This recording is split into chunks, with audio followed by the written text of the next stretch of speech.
ರಾಜ್ಯ ಸರ್ಕಾರ ಬರ ಘೋಷಣೆ ಮಾಡದೆ ಡಿಲೇ ಮಾಡ್ತಾ ಇದೆ. ಯಾಕೆಂದ್ರೆ ಖಜಾನೆಯಲ್ಲಿ ದುಡ್ಡಿಲ್ಲ ಅವ್ರಿಗೆ. ಫೈನಾನ್ಸ್ ಡಿಪಾರ್ಟ್ಮೆಂಟ್ ಅವರು ಹೇಳಿದರೆ ನೀವು ಬರ ಘೋಷಣೆ ಮಾಡಿದ ತಕ್ಷಣ ನಮಗೆ ಪರಿಹಾರದ ಹಣ ಕೊಡಕ್ಕೆ ಹಣ ಇಲ್ಲ, ನಮ್ಮಲ್ಲಿ ಕಲೆಕ್ಷನ್ ಆಗ್ತಾ ಇಲ್ಲ.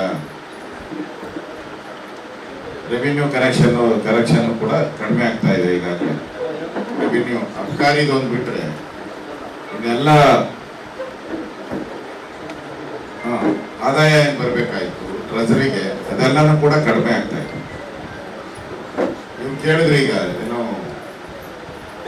ಜಿಲ್ಲೆಯಲ್ಲಿ ಬಿತ್ತನೆ ವಿವರ, ಬಳ್ಳಾರಿ 14.56%. ತಾಲೂಕು ಅದನ್ನೇ ಪರವಾಗಿಲ್ಲ, ನಂದೇ ತಪ್ಪು ಯಾವತ್ತೂ ತಪ್ಪಿರಲ್ಲ, ನಂದೇ ತಪ್ಪು. ಕುರುಗೋಡು 5.32%, ಸಿರುಗುಪ್ಪ 55.79%, ಸಂಡೂರು 67.33%, ಕಂಪ್ಲಿ 34.91%, ಬಳ್ಳಾರಿ ಟೋಟಲಿ 38.40. ಕರೆಕ್ಟಾ? ಸರಿಯಾದ ಆವರೇಜ್. ನಾನು ಹೋಗಿದ್ದು ಬಳ್ಳಾರಿ ಗ್ರಾಮದಲ್ಲಿ, ಅಲ್ಲಿ 14.56. ಸರಿ ಇದೆಯಾ? ಸೊ ಈಗಾಗಲೇ ಜಿಲ್ಲಾಡಳಿತ ನನಗೆ ವಿರೋಧ ಪಕ್ಷದ ನಾಯಕರಿರೋದ್ರಿಂದ ವರದಿಯೆಲ್ಲ ಕೊಟ್ಟಿದ್ದಾರೆ, ನನ್ನ ಜೊತೆನೂ ಬಂದಿದ್ದಾರೆ. ಅಲ್ಲಿ ನಾನು ರೈತರನ್ನ ಕೇಳಿದೆ, ಏನಪ್ಪ ಯಾರಾದರೂ ಬಂದಿದ್ದಾರಾ ಅಂತ. ಅವ್ರು ಹೇಳಿದ್ರು ಪತ್ತೆನೇ ಇಲ್ಲ. ಇವತ್ತೇ ವಿರೋಧ ಪಕ್ಷದ ನಾಯಕರು ಬಂದಿದ್ದಾರೆ ಅಂತ ಬಂದಿದ್ದಾರೆ, ನೀವು ಬಂದಿದ್ದಕ್ಕೋಸ್ಕರ ಬಂದಿದ್ದಾರೆ. ಒಬ್ಬ ಅಧಿಕಾರಿನೂ ಕೂಡ ಹೊಲಗಳಲ್ಲಿ ಬಂದಿಲ್ಲ. ಆಫೀಸಲ್ಲಿ ಕೂತ್ಕೊಂಡು ಅವ್ರು ಯಾರ್ಯಾರಿಗೆ ಬೇಕು, ಯಾವ್ಯಾವ ತಾಲೂಕು, ಯಾವ್ಯಾವ ಹೋಬಳಿ, ಯಾವ್ಯಾವ ಹಳ್ಳಿಗಳು ಬೇಕು ಅದನ್ನ ಡಿಕ್ಲೇರ್ ಮಾಡ್ತಾ ಇದ್ದಾರೆ. ನಮ್ಮ ಹಳ್ಳಿಗಂತೂ ಬಂದಿಲ್ಲ ಅಂತೇಳಿ ಅಧಿಕಾರಿಗಳ ಮುಂದೆನೇ ಚೀಮಾರಿ ಹಾಕಿದ್ರು ಅಧಿಕಾರಿಗಳಿಗೆ. ಅದಕ್ಕೆ ನಾನು ಅಲ್ಲೇ ಧರಣಿ ಕೂತ್ಕೊಂಡಿದ್ದೆ. ರೈತರೆಲ್ಲ ನನ್ನ ಜೊತೆ ಧರಣಿ ಕೂತ್ಕೊಂಡ್ರು, ನಾನು ಕೂತ್ಕೊಂಡೆ, ಅವ್ರ ಜೊತೆ ಧರಣಿ ಕೂತ್ಕೊಂಡ್ರು. ಇಷ್ಟಾದ್ರೂ ಕೂಡ ಸರ್ಕಾರ ಒಂದ್ ಕಡೆ ಡ್ಯಾಮ್ ಅಲ್ಲೂ ಕೂಡ ನೀರಿನ ಮಟ್ಟ ಕುಸಿತಾ ಇದೆ. ಮನೆ ಗೇಟ್ ಮುಟ್ಟಿಸ್ ಮೇಲೂ ಕೂಡ ಕುಸಿತಾ ಇದೆ. ಅಲ್ಲಿ ನಾಳೆ ತುಂಗಭದ್ರಾ ಡ್ಯಾಮು ಹಿಂದೆ ಇವಾಗ ಎಷ್ಟಿರೋದು 36 TMC. ಹಿಂದೆ 36 TMC ಇದ್ದಾಗ ನಮ್ಮ ಸರ್ಕಾರ ಇದ್ದಾಗ ನೀರು ಬಿಟ್ಟಿದೆ. 26 ಇದ್ದಾಗೆ ಬಿಟ್ಟಿದೆ. 26 TMC ನೀರಿದ್ದಾಗೆ ನಮ್ಮ ಸರ್ಕಾರ ಇದ್ದಾಗ ರೈತರ ಬೆಳೆ ಹಾಳಾಗಬಾರ್ದು ಅನ್ನೋ ದೃಷ್ಟಿಯಿಂದ, ಯಾಕಂದ್ರೆ ಬೆಳೆ ಹಾಳಾದ್ರೆ ಕೋಟ್ಯಾಂತರ ರೂಪಾಯಿ ಸರ್ಕಾರಕ್ಕೂ ಆದಾಯ ಆಗ್ತದೆ, ಆಹಾರದ ಕೊರತೆ ಆಗ್ತದೆ ಅನ್ನೋ ದೃಷ್ಟಿಯನ್ನ ಇಟ್ಕೊಂಡು ಮಾನವೀಯತೆ ದೃಷ್ಟಿಯಿಂದ ನಾವು ಬಿಟ್ಟಿದ್ವಿ. ಇವರು 38 TMC ನೀರಿದ್ರು ಕೂಡ ನೀರು ಬಿಡುಗಡೆ ಮಾಡ್ತಾ ಇಲ್ಲ. ಅದಕ್ಕೋಸ್ಕರ ನಾಳೆ ನಮ್ಮ ಬಿಜೆಪಿಯ ಎಲ್ಲ ನಾಯಕರು ಡ್ಯಾಮ್ ಕಡೆ ಪಾದಯಾತ್ರೆಯನ್ನ ಮಾಡ್ತಾರೆ. ಸುಮಾರು ಒಂದು 5,000 to 6,000 ಸಾವಿರ ಜನ. ಅಲ್ಲ, ಇಲ್ಲಿಂದ ನಮ್ಮ ಆಂಜನೇಯ ದೇವಸ್ಥಾನ ಐತಲ್ಲ, ಅಂಜನಾದ್ರಿಯಲ್ಲಿ ಆಂಜನೇಯನಿಗೆ ಪೂಜೆ ಮಾಡಿ ಅಲ್ಲಿಂದ ಹೊರಡ್ತಾರೆ. ಎಲ್ಲ ಟ್ರ್ಯಾಕ್ಟರ್ಗಳು, ಜನ, ಬೈಕ್ಗಳು. ನಂದು 2 ದಿನ ಡಿಸೈಡ್ ಮಾಡಿಲ್ಲ ಎಲ್ಲಿ ಹೋಗ್ಬೇಕು. ಶ್ರೀರಾಮ್ ಎಲ್ಲ ನಮ್ಮ XMLAಗಳು ಯಾರು ಬರ್ತಾರೆ, ಎಲ್ಲ ನಮ್ಮ ಜಿಲ್ಲಾಧ್ಯಕ್ಷ.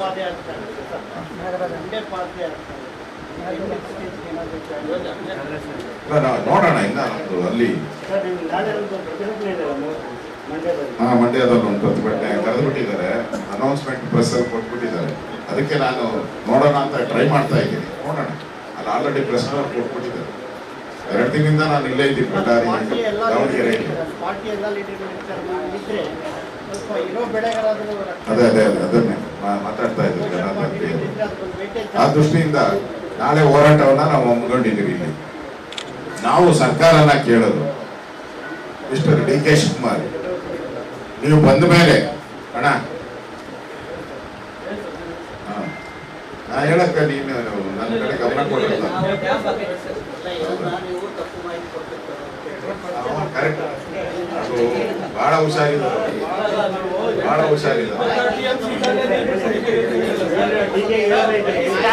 ಡಿ ಕೆ ಶಿವಕುಮಾರ್ ಸಾಕು ಡಿ ಕೆ ಶಿವಕುಮಾರ್ ಅವರು ಬಂದು 2 ತಿಂಗಳು ಆಯ್ತಾನಪ್ಪ, ಹತ್ತತ್ರ ಆಯ್ತಾ? 2 ತಿಂಗಳು ಆಯ್ತು, ಹತ್ತತ್ರ 2 ತಿಂಗಳಲ್ಲಿ ಇವ್ರು ಬಂದ ಮೇಲೆ ಎಲ್ಲ ಡ್ಯಾಮ್ಗಳು ಖಾಲಿ,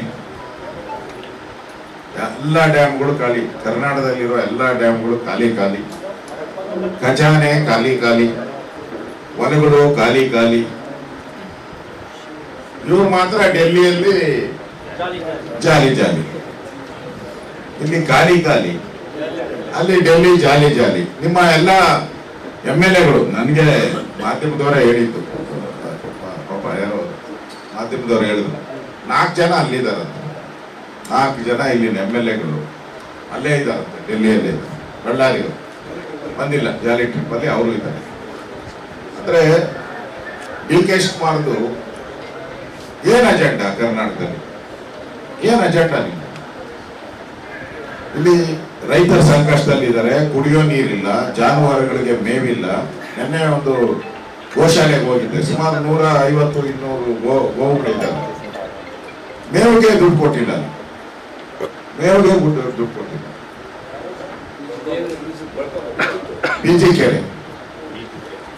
ಕೆರೆ ಅದು ದೇವರ ಹಸುಗಳು, ಎಲ್ಲ ದೇವರ ಹಸುಗಳು, ಅಲ್ಲಿ ಹಣ ಬಿಡುಗಡೆ ಮಾಡಿಲ್ಲ. ಅಂದ್ರೆ ಡಿ ಕೆ ಶಿವಕುಮಾರ್ ಅವರು ಕರ್ನಾಟಕದ ಮುಖ್ಯಮಂತ್ರಿ ಆದ ಮೇಲೆ ಕರ್ನಾಟಕಕ್ಕಂತೂ ಒಳ್ಳೇದಾಗಿಲ್ಲ. ಅವರು ಒಳ್ಳೇದಾಗಿರ್ಬೋದು, ಅವ್ರಿಗೆ ಸ್ವಂತಕ್ಕೆ ಒಳ್ಳೇದಾಗಿರ್ಬೋದು, ಅದು ಕರ್ನಾಟಕ ಜನತೆಗೆ ಯಾವುದೇ ರೀತಿ ಒಳ್ಳೆ ಆಗಿಲ್ಲ. ಒಂದು ಡ್ಯಾಮ್ ಕಟ್ಟಿಲ್ಲ, ಒಂದು ಆಸ್ಪತ್ರೆ ಕಟ್ಟಿಲ್ಲ. ನನ್ನ ಯಾರೋ ಶಾಲೆ ತಂದ್ಕೊಟ್ರು, ನಾನು ಬರಕ್ ಹೋಗಿದ್ರೆ ಶಾಲೆ, ಒಂದೇ ನಿಮಿಷ, ಶಾಲೆದೆಲ್ಲ ಬಿದ್ದೋಗಿರೋದೆಲ್ಲ ತಂದ್ಕೊಟ್ರು.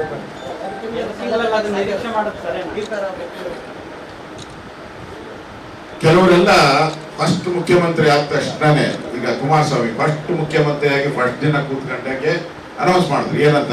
ರೈತರ ಸಾಲ ಮನ್ನಾ ಮಾಡಿದ್ದೀರಿ ಅಂತ ಮಾಡಿದ್ರ. ಯಡಿಯೂರಪ್ಪನವರು ಒಬ್ಬರೇ ಇದ್ರು ಮುಖ್ಯಮಂತ್ರಿಯಾಗಿ,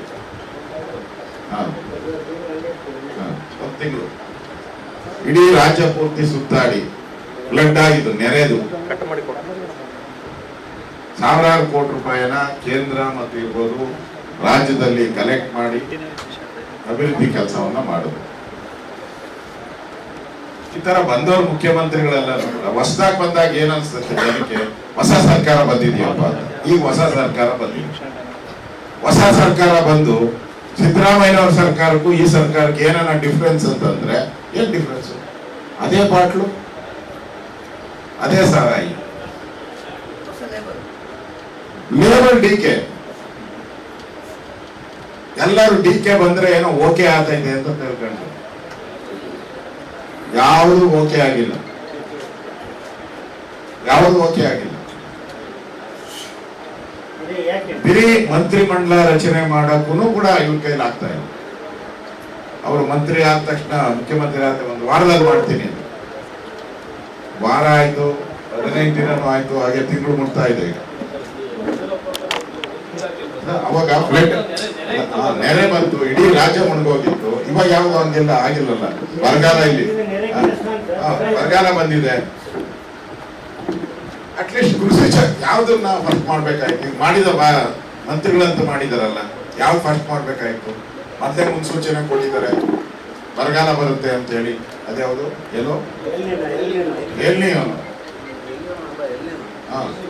ಎಲ್ಲಿಯೋನೋ ಔಟ್ ಅವರ. ಈಗ ಇವರು ಡಿ ಕೆ ಶಿವಕುಮಾರ್ ಬರ್ತೈತೆ ಅಂತ ಹೇಳಿದ್ರು.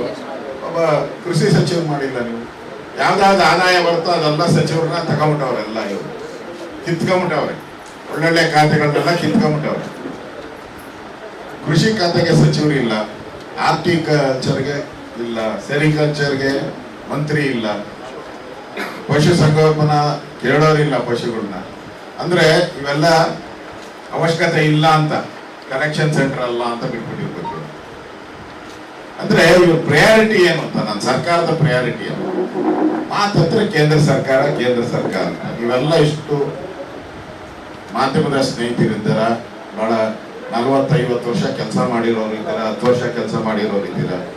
ನಾನು ರೆವಿನ್ಯೂ ಮಿನಿಸ್ಟರ್ ಆಗಿದ್ದೆ. 4 ವರ್ಷ ರೆವಿನ್ಯೂ ಮಿನಿಸ್ಟರ್ ಆಗಿದ್ದೆ. ನಾವು ಫಸ್ಟು ಕರ್ನಾಟಕದಲ್ಲಿ ಏನೇ ಫ್ಲಡ್ ಬರಲಿ, ಬರಗಾಲ ಬರಲಿ, ನಾವು ಫಸ್ಟ್ ಗೆಜೆಟ್ ಮಾಡ್ತಾ ಇದ್ದೀವಿ. ನಾವು ಆದೇಶ ಹೊಡಿಸ್ತಾ ಇದ್ದೀವಿ. ಬರಗಾಲ ಅಂತ ಆದೇಶ ಹೊಡಿಸ್ಮೇಲೆ ಎಲ್ಲ ಅಧಿಕಾರಿಗಳು ಕೆಲಸ ಮಾಡೋದು, ಎಲ್ಲ ಡಿ ಸಿಗಳು ರೋಡಿಗಿಳಿಯೋದು ಅವಾಗೆ, ಎಲ್ಲ ತಹಸೀಲ್ದಾರರು ರೋಡಿಗಿಳಿಯೋದು ಅವಾಗೆ.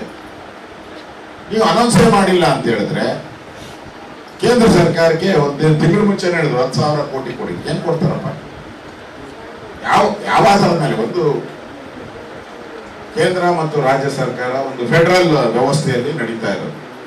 ಫೆಡರಲ್ ವ್ಯವಸ್ಥೆಯಲ್ಲಿ ಏನೇ ಆದ್ರೂ ನಾವು ಅಷ್ಟು ತಹಸೀಲ್ದಾರ್ ತಾಲೂಕಿಗೆ ಹೋಗ್ಬೇಕು, ಜಿಲ್ಲಾಧಿಕಾರಿಗೆ ವರದಿ ಕೊಡಬೇಕು, ಜಿಲ್ಲಾಧಿಕಾರಿ ಅದನ್ನ ಬುಕ್ಲೆಟ್ ಮಾಡಿ ರಾಜ್ಯಕ್ಕೆ ಕಳಿಸ್ಬೇಕು. ರಾಜ್ಯದಲ್ಲಿರೋ ಪ್ರಿನ್ಸಿಪಲ್ ಸೆಕ್ರೆಟರಿ ಡಿಸಾಸ್ಟರ್ ಮ್ಯಾನೇಜ್ಮೆಂಟ್ ಅಂತ ಇದೆ ರೆವಿನ್ಯೂ ಡಿಪಾರ್ಟ್ಮೆಂಟ್ ಅಲ್ಲಿ, ಅದೇ ಸಪರೇಟ್ ಮಿನಿಸ್ಟ್ರಿ ಇದೆ ಡಿಸಾಸ್ಟರ್.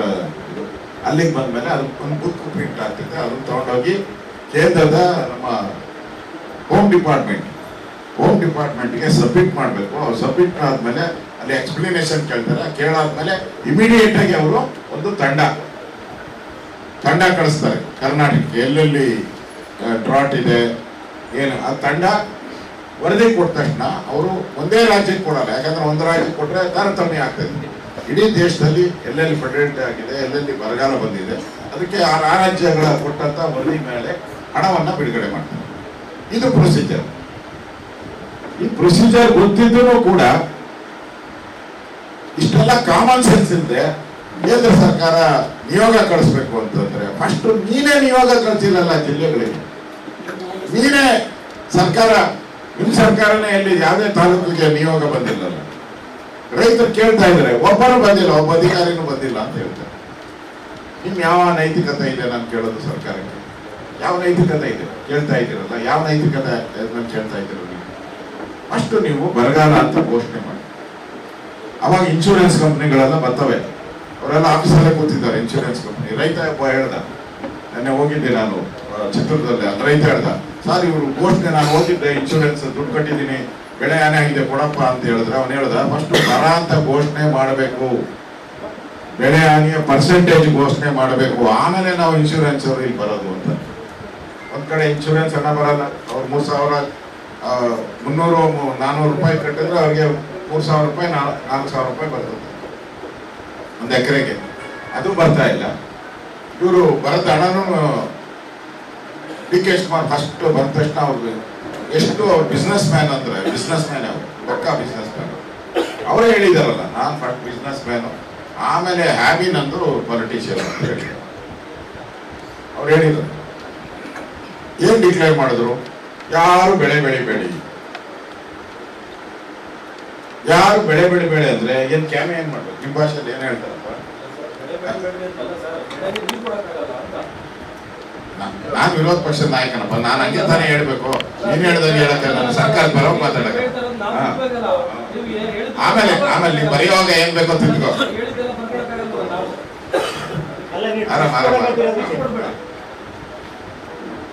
ಈಗ ಡಿ.ಕೆ. ಶಿವಕುಮಾರ್ ಹೇಳಿದ್ರು, ಅವಾಗ ನೀವು ಟೆಸ್ಟ್ ಕೊಡ್ಬೇಡಿ ಅಂತ ಹೇಳ್ಬೇಕಾಯ್ತಲ್ಲ ಅವ್ರಿಗೆ, ನನಗೆ ಮಾತ್ರ ಹೇಳ್ತಿರಲ್ಲ.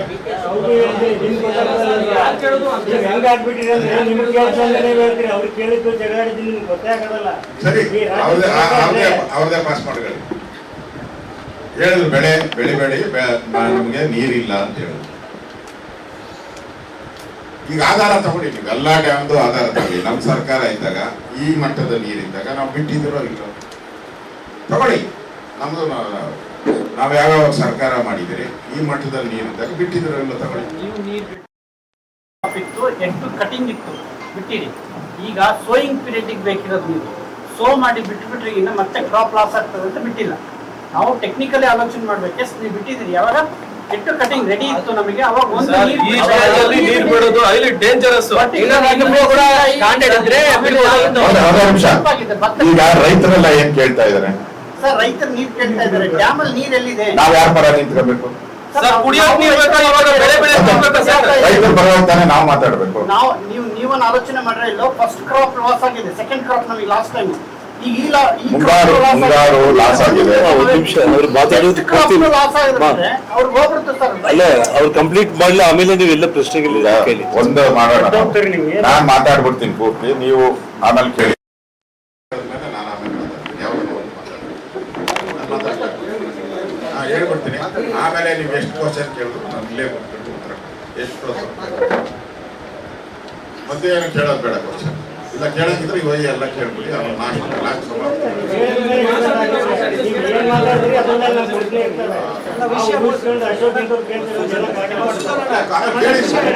ಆಮೇಲೆ ಏನ್ ಕೇಳಿ ಅದರಿಂದ ಯಾಕಂದ್ರೆ ಬೇರೆಯವರು ಇದ್ದಾರೆ, ಬೇರೆ ಎಲ್ಲ ಪತ್ರಕರ್ತರು. ಅದಕ್ಕೋಸ್ಕರ ನಾನು ಸರ್ಕಾರದ ಪ್ರಯಾರಿಟಿ ಏನು, ಒಂದ್ಸರಿ ನೀವು ಬೆಲೆ ಬೆಳಿಬೇಡಿ ಅಂದ್ರೆ ಅವ್ರು ಬೇರೆ ಆಲ್ಟರ್ನೇಟಿವ್ ಕೊಡ್ಬೇಕು, ಇಲ್ಲ ಪರಿಹಾರ ಆದರೂ ಸಿಗ್ಬೇಕು. ಇಲ್ಲ ಈಗ ಗುಳೆ ಹೋಗ್ತಾ ಇದ್ದಾರೆ, ಗುಳೆ ಹೋಗ್ತಾ ಇರೋದನ್ನ ಸ್ಟಾಪ್ ಮಾಡಕ್ಕೆ ಸರ್ಕಾರ ನೀವೇನ್ ಕ್ರಮ ತೆಗೆದುಕೊಳ್ಳಿ. ಈಗ ಕೇಂದ್ರ ಸರ್ಕಾರದ ಯೋಜನೆ ಏನಿತ್ತು ಉದ್ಯೋಗ ಕೊಡುವಂಥದ್ದು ಜಿ, ಅದನ್ನು ಬೇಡ ಅಂತೀರ, ಅಥವಾ ನೀವಾದ್ರೂ ಒಂದು ಉದ್ಯೋಗದ ಘೋಷಣೆಯನ್ನು ಮಾಡಬೇಕು. ಉದ್ಯೋಗ ಘೋಷಣೆ ಮಾಡಬೇಕಾದ್ರೆ ಎಲ್ಲಾ ಜಿಲ್ಲಾ ಕೇಂದ್ರಕ್ಕೆ ಹಣ ಬಿಡುಗಡೆ ಮಾಡಬೇಕು. ಎಲ್ಲಾ ಜಿಲ್ಲಾಧಿಕಾರಿಗಳಿಗೆ ಹಣ ಬಿಡುಗಡೆ ಮಾಡಬೇಕು. ಹಣನೂ ಬಿಡುಗಡೆ ಮಾಡಿಲ್ಲ ಉದ್ಯೋಗ ಸೃಷ್ಟಿ ಮಾಡಕ್ಕೆ. ಈಗೆಲ್ಲ ಗುಳೆ ಹೋಗ್ತಾ ಇದ್ದಾರೆ, ಎಲ್ಲ ಕಡೆ ಗುಳೆ. ಅದರ ಅಂಕಿ ಅಂಶನೂ ನಿಮ್ಮ ಹತ್ರ ಇಲ್ಲ. ಅಟ್ಲೀಸ್ಟ್ ಒಂದು ಸರ್ಕಾರ ಒಂದು ಕರಪತ್ರ ಆದ್ರೂ ಹೊರಡಿಸಿ ಯಾವ್ಯಾವ ತಾಲೂಕಲ್ಲಿ ಯಾವ್ಯಾವ ಜಿಲ್ಲೆಯಲ್ಲಿ ಈ ತರದಾಗಿದೆ ನೀವು ಹೋಗ್ಬೇಡಿ, ಅಲ್ಲಿಗೆ ನಮ್ಮ PDOಗಳನ್ನ ತಹಸೀಲ್ದಾರ್ನ ಕಳಿಸಿ ನೀವು ಗುಳೆ ಹೋಗ್ಬೇಡಿ, ನಾವು ನಿಮ್ಗೆ ಪರಿಹಾರ ಕೊಡ್ತೀರಿ, ನಿಮ್ಗೆ ಅಕ್ಕಿ ಬೇಕಾ ಎಕ್ಸ್ಟ್ರಾ ಅಕ್ಕಿ ಕೊಡ್ತೀರಿ, ಉದ್ಯೋಗ ಕೊಡ್ತೀರಿ ಅಂತ ಅದು ತಡೆ ಮಾಡಬೇಕು. ಅದು ಮಾಡ್ತಾ ಇಲ್ಲ. ಅದರಿಂದ ಸಮಸ್ಯೆ ಬಿಗಡಾಯಿಸಿರೋದು. ಆ ದೃಷ್ಟಿಯಿಂದ ಈಗ ಇಮಿಡಿಯೇಟ್ ಆಗಿ ನೀವು ಬರ ಅಂತ ಘೋಷಣೆ ಮಾಡಿ. ನಮ್ದು ಫಿಕ್ಸ್ ಮಾಡಿರೋದು ಅಧಿಕಾರಿಗಳಿಗೆ ಅಂತ ಹೇಳ್ತಾರೆ. ನಾನು ಬಂದಿರೋದ್ರಿಂದ ಅಧಿಕಾರಿಗಳು ಬಂದಿದ್ದಾರೆ. ಒಟ್ಟು ಇರಿಗೇಟೆಡ್ ಏರಿಯಾ ನಮಗೆ ತುಂಗಭದ್ರಾ ಕ್ಯಾಚ್ಮೆಂಟ್ ಏರಿಯಾ ಎಲ್ಲ ಹೋಗುತ್ತೆ. ಇದೆಯಾ ಬೇರೆ? ಈಗ ನಾವು ಎಷ್ಟು ಜಿಲ್ಲೆಗೆ ಭೇಟಿ ಕೊಡ್ತೀವಿ, ಎಷ್ಟು ಜಿಲ್ಲೆ ಮಂಡ್ಯ ಆಯಿತು, ಮೈಸೂರು ಆಯಿತು, ಚಿತ್ರದುರ್ಗ ಆಯಿತು, ದಾವಣಗೆರೆ ಆಯಿತು, ಬಳ್ಳಾರಿ ಆಯಿತು, ವಿಜಯನಗರ ಆಯಿತು, ಇಷ್ಟು ನಾನು ಭೇಟಿ ಮಾಡಿದ್ದೆ. ಅದಲ್ದಿರ ಮೇಲ್ಮನೆ ವಿರೋಧ ಪಕ್ಷ ನಾಯಕರು ಚಾಮರಾಜನಗರ, ಬೆಂಗಳೂರು ಗ್ರಾಮಾಂತರ ಆ ಭಾಗದಲ್ಲಿ ಅವರು ಪ್ರವಾಸ ಮಾಡ್ತಾ ಇದ್ದಾರೆ. ಒಟ್ಟು ಇಲ್ಲ 5 ಟೀಮ್ CT ರವಿ ನೇತೃತ್ವದಲ್ಲಿ CT ರವಿದು ಒಂದು ಮಾಡ್ತಾ ಇದ್ದಾರೆ. ವಿಜಯೇಂದ್ರ ಅವರು, ಅರ್ಘ್ಯ ಜ್ಞಾನೇಂದ್ರ ಅವರು.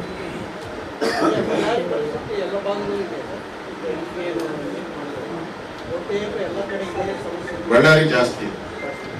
ನೀವು ಮಂಡ್ಯ ಕಂಪೇರ್ ಮಾಡಿದ್ರೆ ಮಂಡ್ಯದಲ್ಲಿ ಫಸ್ಟ್ ಟೈಮ್ ನಾನು ನೋಡಿದ್ದು ಕಬ್ಬು ಒಣಗ್ತಾ ಇರೋದು. ಇಲ್ಲಿ ಅದು ಕಬ್ಬಾದ್ರೂ ಅಲ್ಲಿ ಬಂದು ಇದು ಸ್ವಲ್ಪ ಆದ್ರೂ ಸಿಗ್ತಾ ಇದೆ. ಇಲ್ಲಿ ಪೂರ್ತಿ ಏನೂ ಇಲ್ಲ.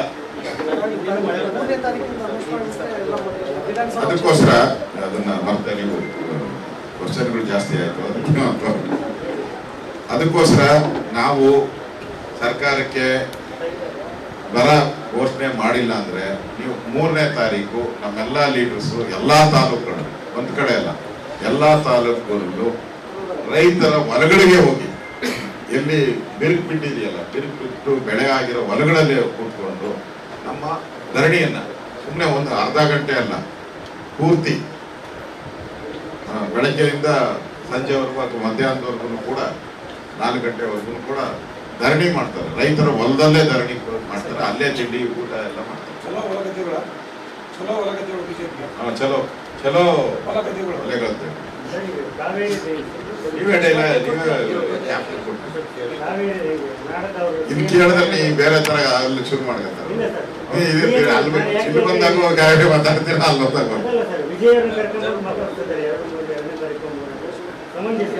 ಮಾತಾಡ್ಬೋದಾ? ನೀವು ರಾಜ್ಯ ನಾಯಕರಾಗಿ ನಮಗೆ ಅಲ್ಲ, ಅಲ್ಲಿ ಲೋಕಲ್ ಇದಕ್ಕೆ ಹೋಗಿದ್ನಲ್ಲ ನಾನು ತಾಲೂಕಲ್ಲಿ, ಅಲ್ಲಿ ಹೋದಾಗ ಈ ಪ್ರಶ್ನೆ ಬಂದದ್ದು. ಅದಕ್ಕೆ ಮಾತಾಡುತ್ತೀರಿ. ಅದೇ ಓಕೆ, ಕೇಳಿ ಕಾವೇರಿ ಬಗ್ಗೆ. ಒಂದು ನಿಮಿಷ, ಕಾವೇರಿ ಬಗ್ಗೆ ಕೇಳಿ. ವಿಜಯ್ ಜೊತೆಗೆ ನಾಳೆ ಚರ್ಚೆ ಮಾಡ್ತಾ ಇದ್ದಾರೆ CM. ತಾವು ಹೇಳ್ದಂಗೆ ಯಾವುದೋ ರಾಜ್ಯಗಳು ಯಾವುದೇ ಜಿಲ್ಲೆ ರಾಜ್ಯದ ಯಾವುದೇ ಜಿಲ್ಲೆಗೆ ಭೇಟಿ ಕೊಡಲಾರ್ದಂಗೆ ಮೊದಲೇ ಸಮಸ್ಯೆ ಸಮಸ್ಯೆ ಇದೆ, ತಾವು ಕೂಡ ಹೇಳಿದ್ದೀವಿ. ಈಗ 31 ಮಂಡ್ಯದಲ್ಲೂ ಪ್ರತಿಭಟನೆ. ಈ ಸಮಯದಲ್ಲಿ ಆ ಮಾತುಕತೆಯ ಸಮಂಜಸ ಅನಿಸುತ್ತೆ. ಈ ಅದೇನೋ ಇಡೀ ರೋಮ್ ಹತ್ತಿ ಉರಿಬೇಕಾದ್ರೆ ಅವ್ನು ಯಾರೋ ಪಿಟೀಲ್ ಬಾರಿಸ್ಕೊಂಡಿದ್ದು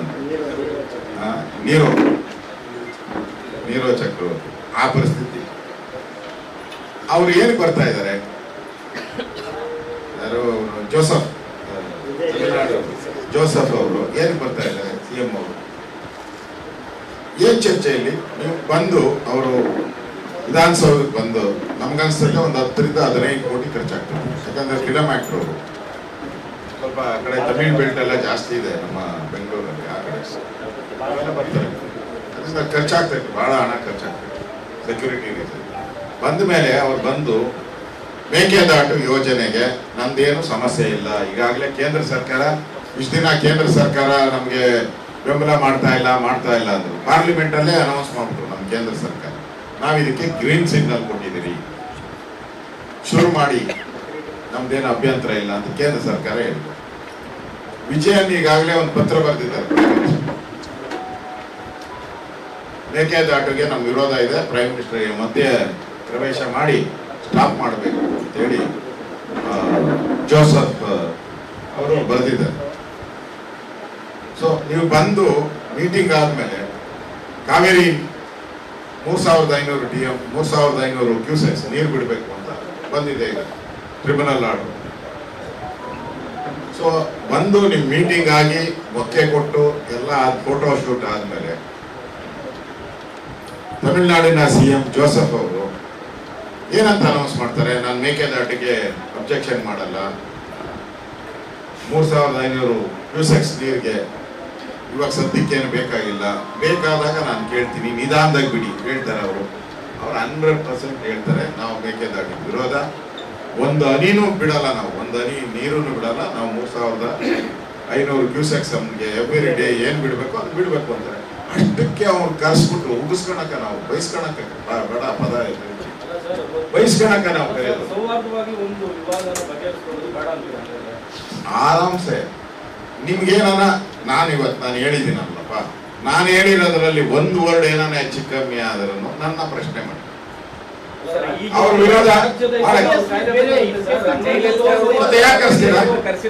ಅಲ್ಲ, ಸೌಹಾರ್ದ ಅಂದ್ರೆ ಏನು? ಕೊಟ್ಟು ತಗೊಳೋದು ಇರ್ಬೇಕಲ್ಲ. ಏನಾನ ಕೊಟ್ಟು ತಗೊಳೋದು ಏನಿದೆ ಇಲ್ಲಿ ಹೇಳಿ ಸರ್. ಈ ಹಿಂದೆ ಕೂಡ ಜಗದೀಶ್ ಶೆಟ್ಟರ್ CM ಇದ್ದಾಗ ಜಯಲಲಿತಾ ಅವ್ರನ್ನ ಕರೆಸಿ ಇದೇ ರೀತಿ ಒಂದು ಪ್ರಯತ್ನ ಮಾಡಿದ್ರು ಸರ್. ತಪ್ಪೇನಿದೆ? ನಾಳೆ ವಿಜಯ್ ಅವ್ರನ್ನ ಕರೆಸಿ ಡ್ಯಾಮ್ದು ಒಂದಿಷ್ಟು ಏನು ವಾಸ್ತು ಸ್ಥಿತಿಯನ್ನು ತೋರಿಸ್ಬೇಕಂತ ಒಂದು ಪ್ರಯತ್ನ ಮಾಡ್ತಾ ಇದ್ದಾರೆ ಸರ್. ಅದ್ರಲ್ಲಿ ತಪ್ಪೇನಿದೆ?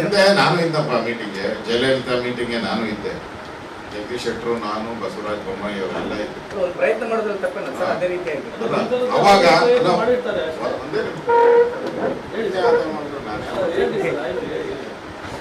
ಆಗ ನಮ್ಮ ಮೀಟಿಂಗ್ ಅಲ್ಲಿ ಪ್ರಧಾನಮಂತ್ರಿಗಳು ಕೂತಿದ್ರು, ನಾನು, ಜಗದೀಶ್ ಶೆಟ್ಟರ್, ಬೊಮ್ಮಾಯಿ, ಜಯಲಲಿತಾ ಮೇಡಮ್ ಅವರು ಒಬ್ಬರೇ ಬಂದು ಕೂತಿದ್ರು. ಅವ್ರ ಮಿನಿಸ್ಟರ್ ನಾವೆಲ್ಲ ಕೂತಿದ್ರಿ ಟೇಬಲ್ಗಳನ್ನ, ಚೇರ್ಗಳ ಮೇಲೆ. ನಮ್ಮ ರಾಜ್ಯದ ಎಲ್ಲ 4 ಜನ ಹೋಗಿದ್ರು, 4 ಜನ ಕೂತಿದ್ವಿ. ಜಯಲಲಿತಾ ಅವ್ರ ಮಿನಿಸ್ಟರ್ಗಳೆಲ್ಲ ಕೈ ಕಟ್ಕೊಂಡು ಹಿಂದೆ ನಿಂತಿದ್ರು. ಸುಮಾರು 2 ಗಂಟೆಗಳ ಕಾಲ ಮೀಟಿಂಗ್ ಆಯಿತು. PM ಅವರು ಅದಕ್ಕೆ ಮಧ್ಯಸ್ಥಿಕೆ ವಹಿಸಿದ್ರು. ಇಲ್ಲಿ ಯಾರ್ದು ಇಲ್ಲಲ್ಲ, ಇಬ್ರು ಇಂಡಿಯವರು ಇಬ್ರು ಸ್ವಲ್ಪ ಜೋರಾಗಿ ಹಿಂಡ್ಕೊಂಡ್ರೆ ನಮ್ಮ ಕರ್ನಾಟಕ ನೀರು ಉಳಿತತ್ತಲ್ಲ, ಹಂಗ್ ಮಾಡ್ಬೇಕಲ್ಲ. ಅದೇನೇ ಟ್ರಬಲ್ ಶೂಟರ್ ಅಂತಿರಲ್ಲ. ಈ ಮೀಟಿಂಗ್ ಆದ್ಮೇಲೆ ಅದು ಯಾವ ಶೂಟರ್ ನೋಡೋಣ. ಅದಕ್ಕೆ ಅವ್ರು ನಮ್ಮನ್ನ ಇಡ್ತಾರೆ, ನಮ್ CM ಏನು ಹಿಂಡಲ್ಲ. ಬರೀ ಫೋಟೋ ಬರ್ತೈತೆ, ನಾಳೆ ಒಳ್ಳೆ ಫೋಟೋ, ಫ್ರಂಟ್ ಪೇಜ್ ಫೋಟೋ ಬರ್ತದೆ ಹೊರತು ನಾನು ಹೇಳಿಲ್ಲ. ಅದೇನೋ ಒಂಚೂರು ಮಿಸ್ಟೇಕ್ ಆದ್ರೆ ನನ್ನ ಮೇಲೆನೆ ಕೆಟ್ಟದಾಗ ಮಾಡಿ. ಇಷ್ಟು ಬಿಟ್ರೆ ಏನು ಪ್ರತಿಫಲ ಇಲ್ಲ. ಈಗಾಗಲೇ ತಮಿಳ್ನಾಡಲ್ಲೂ ಪ್ರತಿಭಟನೆ ಮಾಡ್ತಾ ಇದ್ದಾರೆ, ಹೋಗ್ಬಾರ್ದು ಅಂತ ತಮಿಳ್ನಾಡಲ್ಲೂ ಪ್ರತಿಭಟನೆ ಆಗ್ತಾ ಇದೆ. ನಮ್ಮಲ್ಲೂ ಕನ್ನಡ ಸಂಘಗಳೆಲ್ಲ ವಿರೋಧ ಮಾಡಿದ್ದಾರೆ. ರದ್ದು ಮಾಡಿದ್ರೆ ಒಳ್ಳೇದು. ಉರಿತಾ ಇದೆ, ಹತ್ತಿ ಉರಿತಾ ಇದೆ. ಇಂಥ ಸಂದರ್ಭದಲ್ಲಿ ಇನ್ನಷ್ಟು ಬೆಂಕಿ, ಅವ್ರು ಬಂದು ಆಚೆ ಏನಾನ ಮಾತಾಡಿದ್ರೆ ಇನ್ನಷ್ಟು ಬೆಂಕಿ